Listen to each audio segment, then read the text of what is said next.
Det var en man som gick längs med stranden där sjöstjärnor hade spolats upp från havet och lagt sig uppe på stranden.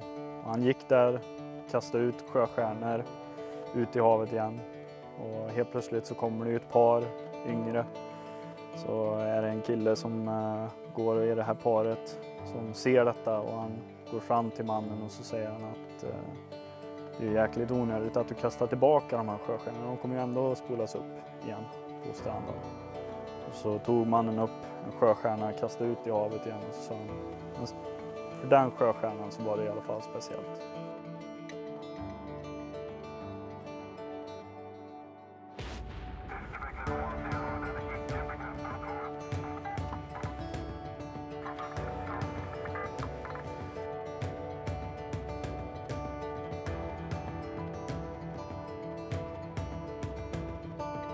När jag åkte ner till Afghanistan hade jag bilden att jag skulle liksom göra någonting stort. Man åkte ner och skulle försöka vara någon slags hjälte, men det blev inte riktigt så. Det är ju den bilden som man kommer ner till och man tror att man ska göra storverk. Men det är det lilla som vi har gjort där nere, eller som jag gjorde där nere. Det gör ganska mycket för de enskilda personerna man har gjort det för.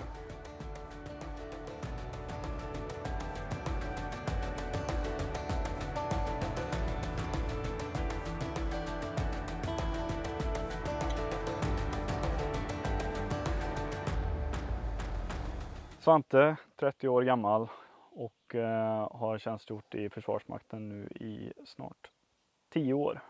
Och gjorde min värnplikt. Ryckte in 2009 på Trosskompaniet P4 Skövde.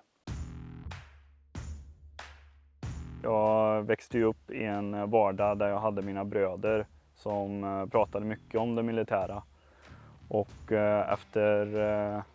när min tid väl började komma in att jag skulle göra värnplikten så ville jag vara skyddssoldat. Tyckte jag var fränt.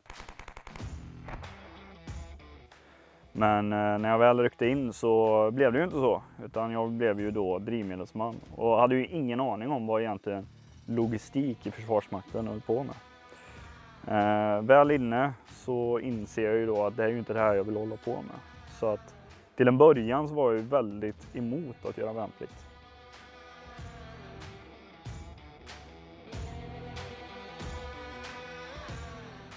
Min uppväxt var ju kantrad av att jag avbröt ju alltid sådana saker som jag höll på med.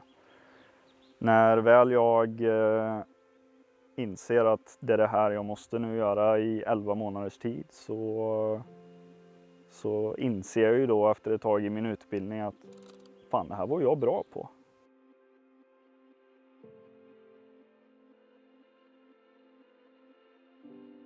År 2012 ryckte jag in på FS 23 för Afghanistan. Jag ryckte in som förare på en transportgrupp. Transportgruppen har ju som uppgift att stödja kompaniet med förnödenheter såsom drivmedel, ammunition, vatten och andra försörjningsdetaljer.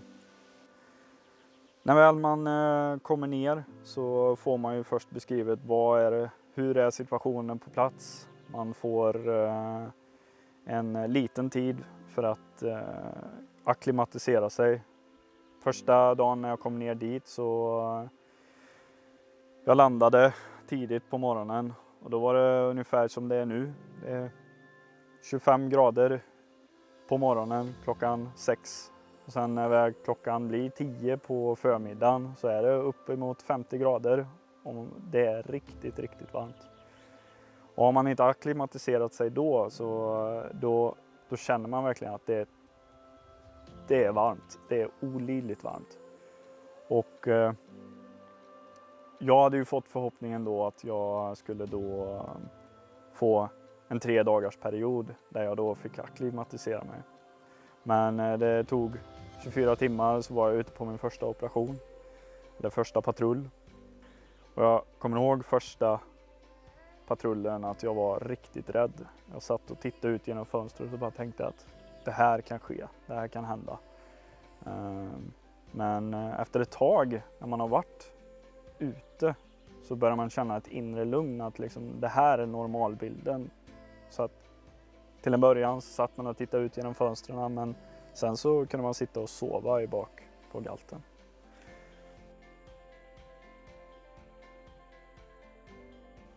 Den stora utmaningen att åka ut på utlandsmission, det är ju att man är ju frånkopplad hemmet. Och för mig som var nere så vet ju inte jag vad som händer. Vad gör min mor, vad gör min far, vad gör mina bröder och så. Och vad gör min fru hemma just nu? Det är det där man saknar. Att man vet inte riktigt vad som händer. Och samma sak för dem där hemma. Vet inte vad som händer där nere. När väl jag hade varit nere i Afghanistan några månader så var vi ute på en patrull. Vi hade gått in i en så kallad night location och vi hade upprättat våra musdomer, ett myggtält.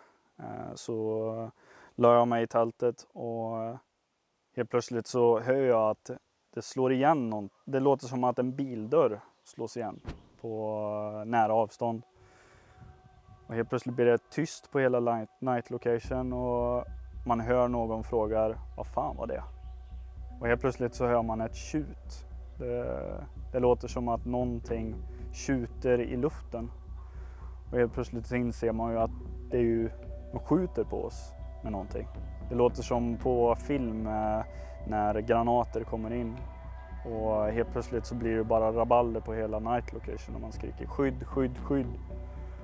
Och jag speciellt hamnar ju då i en situation där jag fryser till. Och jag inser att jag måste gå ut ur tältet. Försöker få upp då musdomens dragkedja. Och kedjan bara håller på och krånglar. Och jag hör det här ljudet komma närmare och närmare. Och så helt plötsligt så inser jag att jag blundar. Och jag ser mig själv försvinna i ett hav av eld. Och tänker nu dör jag. Och jag hör det här visslet komma över mig. Och sen att det exploderar bortanför mig. Och jag inser att de missade. Då får jag viljan att nu ska jag få upp den här. Så jag får upp dragkedjan, springer till min galt och hoppar in i galten. Sen hör man nästa detonation längre bort. Och det är då man inser att man är just ett mål för indirekt eld som de sköt på oss. Det har satt sina spår idag att jag ibland hör ett flygplan komma på en specifik höjd och det är gynnsamma förhållanden för ett sådant ljud kan man höra ibland. Så får jag den här frysningseffekten att jag stannar till och tänker nu skjuter de på mig igen. Och i min familj så, i alla fall mina bröder, vet ju om den här händelsen och säger att det är lugnt Svante. Det är ingen fara. Och det har ju satt sina spår idag att man har ju varit med om indirekt eld och faktiskt vet hur det låter. Afghanistan är ju ett väldigt fint land. Min far, han ville ju åka på utlandsmission när han var yngre. Och han ville ju då åka specifikt till Cypern. Det var ju det som var de stora missionsområdena på hans tid. Och han fick ju inte för sina föräldrar då han var inte myndig att bestämma detta själv. Och han fick ju då stanna hemma. Och sen i efterhand, sen när Cypern väl blev lugnt, så åkte ju han ner på semester med min mor. Och fick ju se då hur landet såg ut. Och när jag väl var nere i Afghanistan så tänkte jag samma sak, att det är ett väldigt fint land. Tyvärr så är det ju svårt att åka ner dit och semestra. Men någon gång kanske i framtiden man gör det. Det vet man aldrig.